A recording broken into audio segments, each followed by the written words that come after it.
How long will you depend on your husband's income? If you have something to say to us, become independent without relying on Daniel first, and then we'll talk. It's unbelievable that you live without paying rent. You're such a waste. They began to shout and rant. I could no longer bear it. I would rather live a lonely life than stay in that house. I would never try to make those uncomprehending people understand me. I stood up quietly and then I said to them, I'm leaving. Where do you think you're going? Without a guarantor, you won't be able to find a place to live, won't you? My father-in-law spoke with a tone of concern, but I could feel the unpleasant disdain in his words. Regardless, I had no intention of asking for help from my in-laws. Don't worry. I'll manage somehow. With those words, I left the house. My name is Stacy Manning. I am 30 years old. I was blessed with warm parents and led a happy life. Being an only child, the way my mother doted on me seemed laughable in retrospect. But 10 years ago, my parents passed away in an unexpected accident. At that time, as a university student, I fell into a deep depression as if I had lost my will to live. My savior at that time was my current husband, Daniel. I met Daniel, who's 10 years older than me, at the company I worked for after graduating from university. Touched by his warmth, I gradually began to regain my smile. Eventually, I developed a fondness for Daniel and we began dating. Since starting my relationship with Daniel, both my work and personal life became fulfilling, and I began to feel happiness. After 3 years of dating, he proposed to me. I had visited Daniel's parents' home many times during our relationship and had built a good relationship with them. His mother was always warm and would say, Daniel has chosen you and we're happy to have you. Believing her words, I accepted his proposal. At that time, I had no doubts and felt pure joy. However, when I told his parents that we were getting married, their attitude changed dramatically. You're serious about getting married? We were okay building a relationship with you because we thought you'd both eventually break up, she raged. Both Daniel and I were surprised by her sudden change. However, he then said to me, since I am their only son, maybe they are just shocked that I'm finally getting married. A son is a special being to a mother, I often heard. So, we didn't take it seriously. But she was unexpectedly disturbed by our marriage so much that, despite the smooth progress of our marriage preparations, she repeatedly told Daniel, you should avoid young women. She's surely after your money.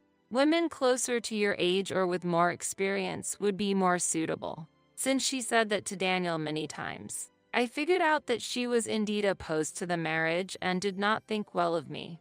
However, I didn't know why she disliked me so much, and that fact pained my heart. Daniel always protected and supported me. I tried to improve my relationship with her and to have as many face-to-face opportunities as possible. Then, one day, an unexpected event occurred when we visited his parents' home to decide on the wedding guests. His mother calmly stated, no need for guests. You'll end up getting divorced soon anyway. Daniel stood up and appealed to her, Mom, please stop. You cared about Stacy so much until we decided to get married. Why would you say such a thing? Dad, say something, and sought support from his usually silent father. His father looked at us, cleared his throat, and spoke, with all due respect. I heard that Stacy was living by herself until she met you. We've been kind out of sympathy, but welcoming her into the family is a different matter.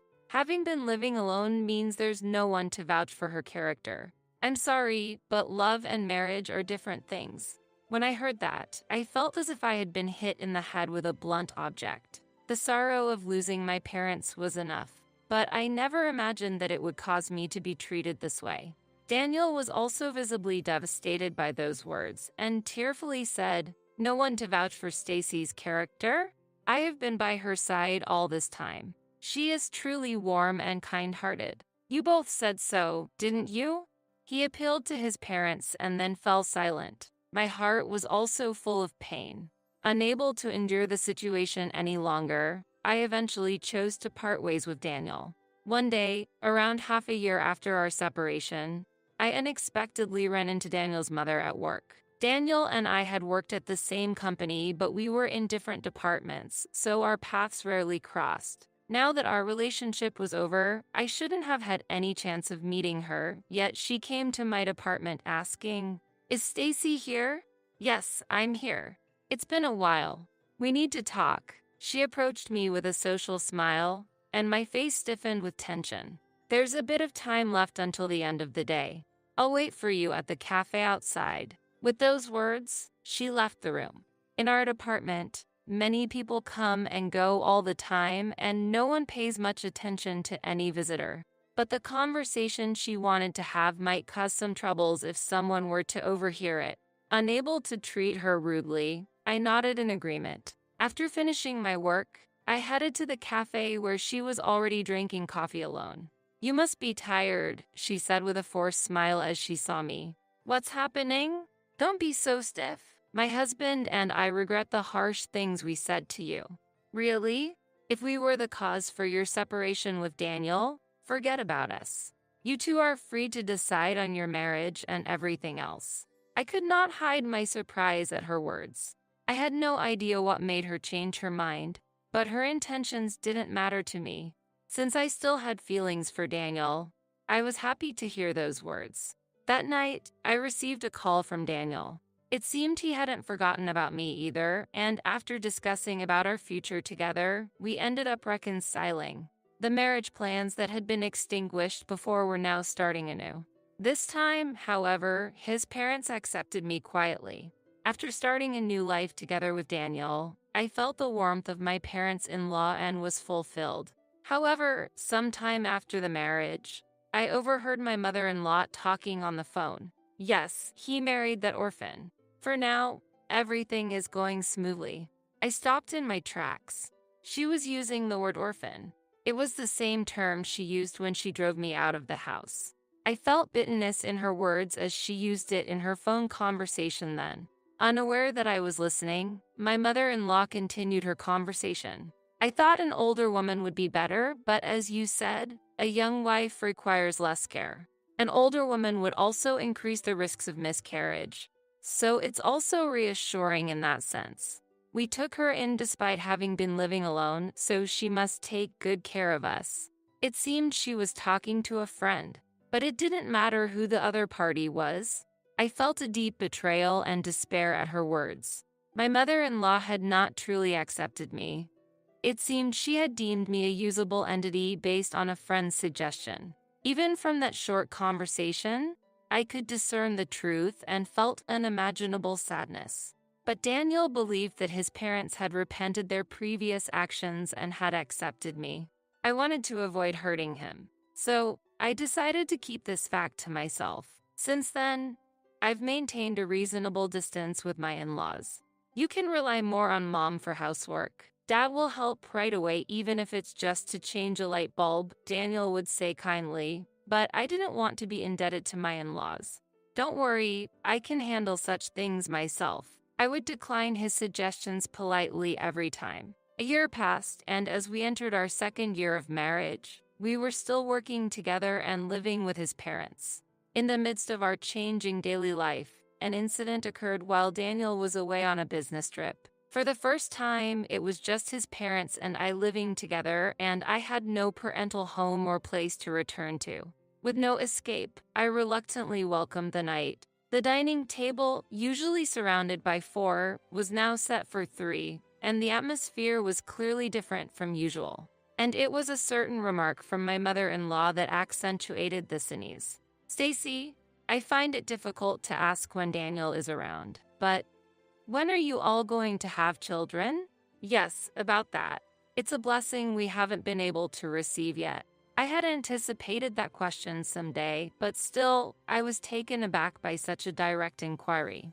"You contribute nothing to the household finances, and you don't have any children. I can't see the point of having welcomed you into this house." Seeing my timid demeanor, my mother-in-law expressed her anger. I couldn't say a word back to her. In the past, childless women were called useless and could be driven out of the house. My father-in-law, despite his gentle tone, showered me with harsh words. I just kept silent and continued my meal. However, Perhaps my lack of apology or rebuttal displeased her. In her anger, she stood up and threw the apron I had worn out of the window. I was just dumbfounded by her sudden action. But her bizarre behavior did not stop there. She went around the house, grabbing my belongings at random, and threw them out of the window right before my eyes. Why do you buy such expensive aprons and kitchenware when your cooking skills are mediocre at best? Really? What do you think of Daniel's earnings? Her action of throwing out my belongings was clearly irrational. Yet, she seemed completely unaware of her abnormal behavior.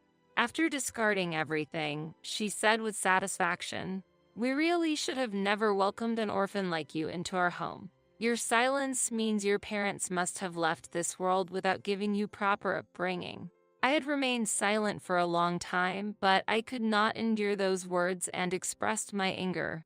I slammed my fork down on the table and glared sharply at her. Seeing her flinch for a moment, my father-in-law then scolded me loudly as if to back her up. "What are you doing, Stacy? Your attitude is unacceptable. Be grateful you have food to eat. That's only possible because Daniel is here." He continued, "That's right. How long will you depend on your husband's income? If you have something to say to us, become independent without relying on Daniel first, and then we'll talk. It's unbelievable that you live without paying rent. You're such a waste." In response to my defiance, both of them began to shout in anger. I could no longer bear it. I would rather live a lonely life than stay in that house. I would never try to make these uncomprehending people understand me. I quietly stood up. Then I said to them, "I'm leaving." That night, I started preparing to move out. I went out to the garden, picked up my belongings one by one, dusted off the mud on their surface, and packed them in my bag. My in-laws just watched me pick up my things. Their faces seemed to mock me, but they said nothing. The next day, I left the house with my belongings. "I'm leaving. I don't know where you're going, but until the divorce is official, don't cause any trouble," she said. I don't know if that was an appropriate farewell to a daughter-in-law leaving the house or not. However, instead of responding, I simply stood there silently. "Where are you going? Without a guarantor, you won't be able to find a place to live, won't you?" He spoke with a tone of concern, but I could feel the unpleasant disdain in his words. Regardless, I had no intention of asking them for help. "Don't worry, I'll manage somehow." With those words, I left the house. Then the night came. "Stacy, where are you?" When Daniel returned from his trip, it seemed he was informed by his parents that I had left the house. He contacted me in a hurry. "Why did you leave the house? If you have any problems with me, why don't we talk about it? Let's discuss this properly." "What are you talking about? There's nothing wrong with you. The truth is, I was forced out of the house by your parents." "What?" Daniel was silent after hearing my story, obviously surprised. No doubt, his parents must have told him that I left on my own accord. We decided to meet and talk, even if I was determined to get a divorce. We should at least discuss it face to face. When we met up at the range place, I opened up to Daniel about the way his parents had been treating me. It must have been hard for him to accept the fact that his seemingly warm parents actually did not accept me at all. Still, he believed me. "I'm sorry I didn't notice the tough time you were going through," he said with tears in his eyes. My heart ached to see him like this. He was a victim too. His happiness was threatened by his own parents. Not wanting to burden Daniel any further, I took out the divorce papers. But upon seeing them, Daniel immediately tore them up. "I'm going to leave that house too. I won't leave you alone." "What?" "From now on, we'll walk our own path, free from my parents. We won't have to be apart anymore." I was moved by Daniel's resolve and could only nod in agreement. Hand in hand, we returned to his parents' house where they had been waiting for us to return. "So, have you already filed for divorce?" My mother-in-law asked Daniel sarcastically upon seeing me. "Did you come back to pick up your stuff? Well, you're still young. You'll find someone else." My father-in-law's words might have been intended as encouragement, but their insensitivity was exasperating. Daniel spoke up boldly. "We're not getting divorced. I'm starting a new life with Stacy. So, we're leaving this place. His parents were shocked and outraged at his declaration. Leave? Why would you leave for someone like her? Mom, how did you even think of driving Stacy out of the house?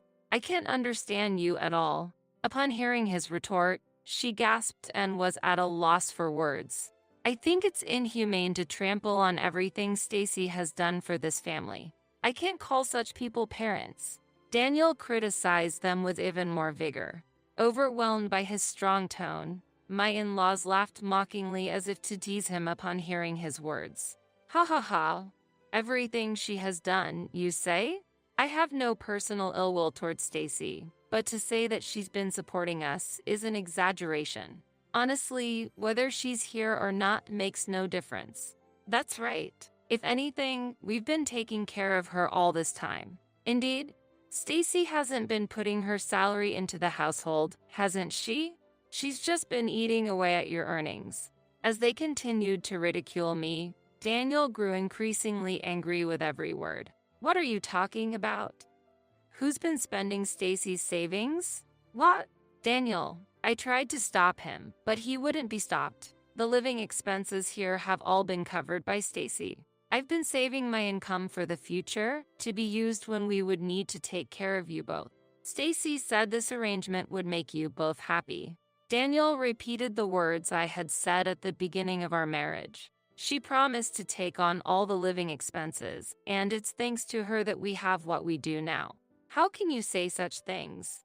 He emphasized. At this, my parents-in-law looked at each other. As if she couldn't believe it, his mother retorted, Oh, that can't be true. I heard that Stacy has been saving all her salary. Furthermore, his father said, You're saying we can live on her salary alone? That's ridiculous. You've been poisoned by Stacy's words and become a pathetic son. They were screaming in frustration. I couldn't help but feel angry at those words. What Daniel's saying is true.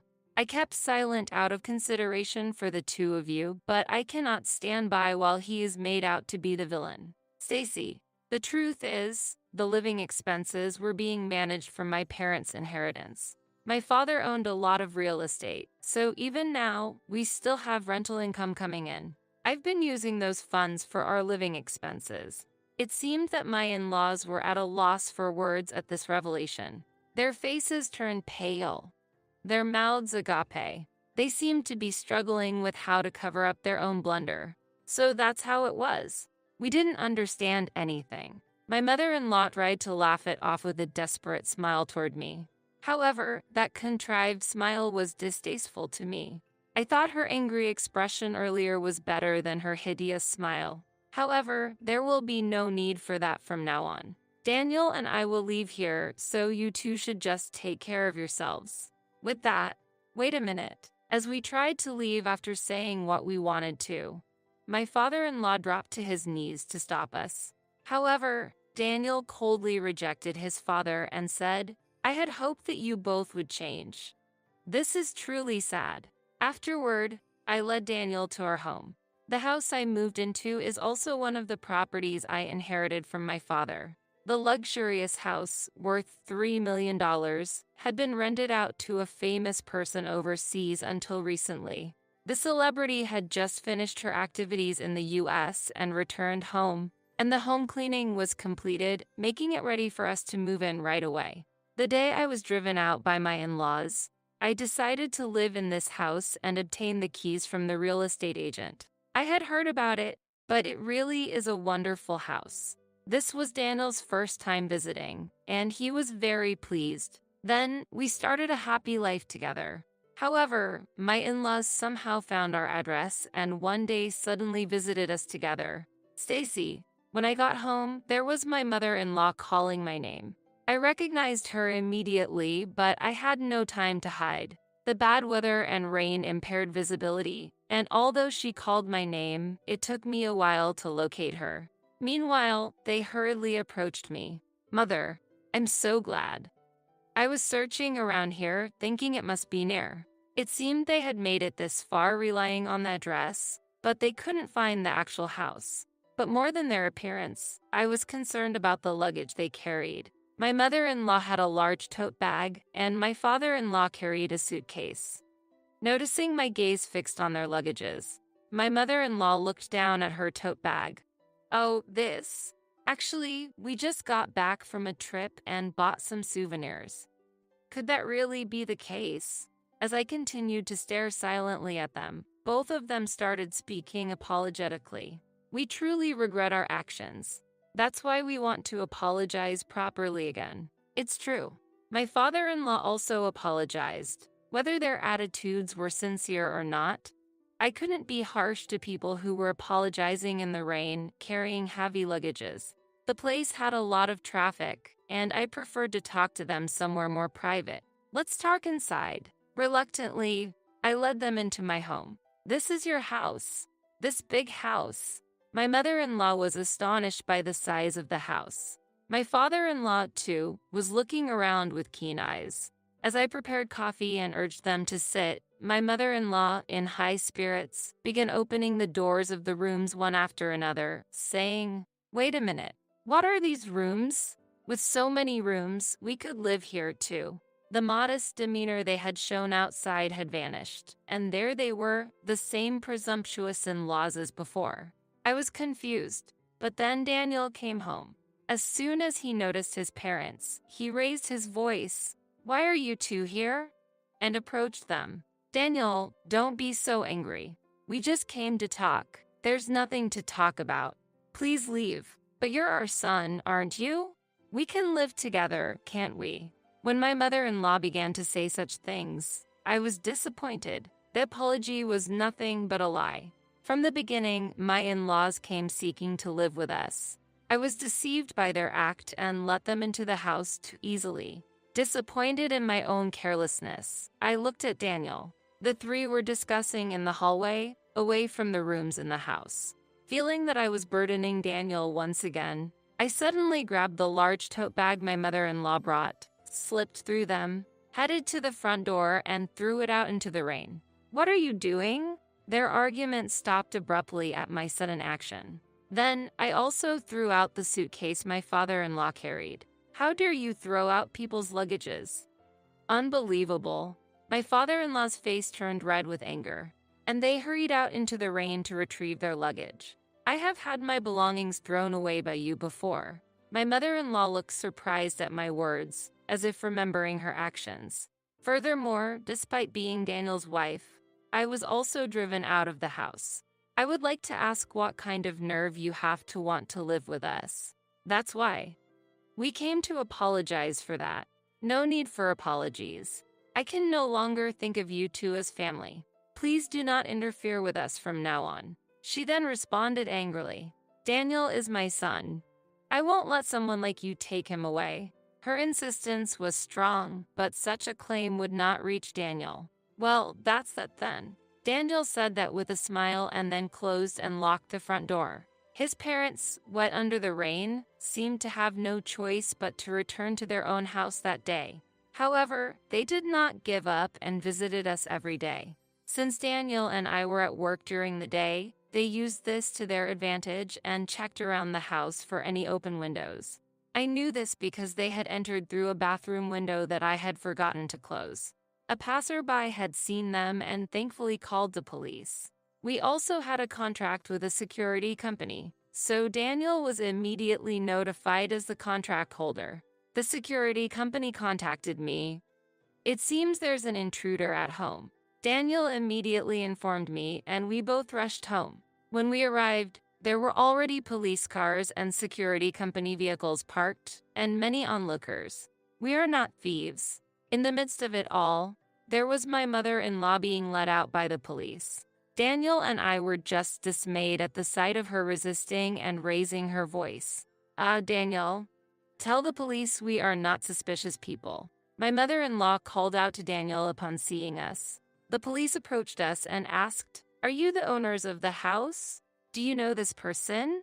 Daniel then deliberately answered in a loud voice, "Yes, I am the owner of the house. I would like you to thoroughly investigate what intentions this person had for entering." After he replied calmly, my mother-in-law showed a look of despair.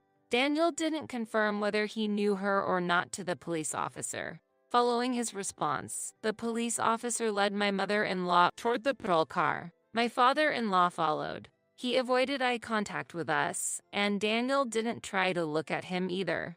Eventually, both of them were put into separate patrol cars and were taken away by the police. They claimed they didn't steal anything and just wanted to rest in the house. Daniel was shaking with anger, but I decided to use this opportunity to ensure that we would never be involved with them again, and agreed to withdraw the complaint. Since then, my in-laws have kept their promise and haven't come to our house. One peaceful day, sometime after we could live peacefully, I saw my father-in-law being scolded by an older lady while working part-time at the supermarket. It seems they couldn't make ends meet without working. I smiled faintly and discreetly left the scene. When I got home and told Daniel about it, he burst into laughter. If Dad hadn't always listened to Mom, he might have had a better life. It's sad to see he continues to sacrifice himself for her. Indeed, there is some truth to Daniel's words. My father-in-law has never been a man of strong will and always did whatever my mother-in-law asked. This likely led to the current problem. Also, the break-in has become neighborhood gossip, and they're both being shunned now. Mom's pleasant facade was her only asset, and now even that's gone, I do feel a bit sorry for her. Daniel informed me of her current situation, apparently having learned it through a friend. He also told that friend about all the things my in-laws had done to me. The rumors about the mistreatments you received will probably spread fast. It's the end for those two. But they are your family. Are you really okay with this? I asked Daniel, feeling a bit concerned. Then, with a surprised look turning into a gentle smile, Daniel said, "You are my only family, Stacy." At those words, tears welled up in my eyes. But Daniel's family isn't just me. I placed my hand on my stomach and told him, "It's not just me. There's another one." "What?" "I went to the hospital today, and I found out I'm 3 months pregnant." At that, Daniel's eyes widened, and he smiled a blissful smile I had never seen before. Once an orphan, I now have the most precious family of my own. I am determined to cherish this miracle and create a happy family life, so my parents in heaven can be at peace forever.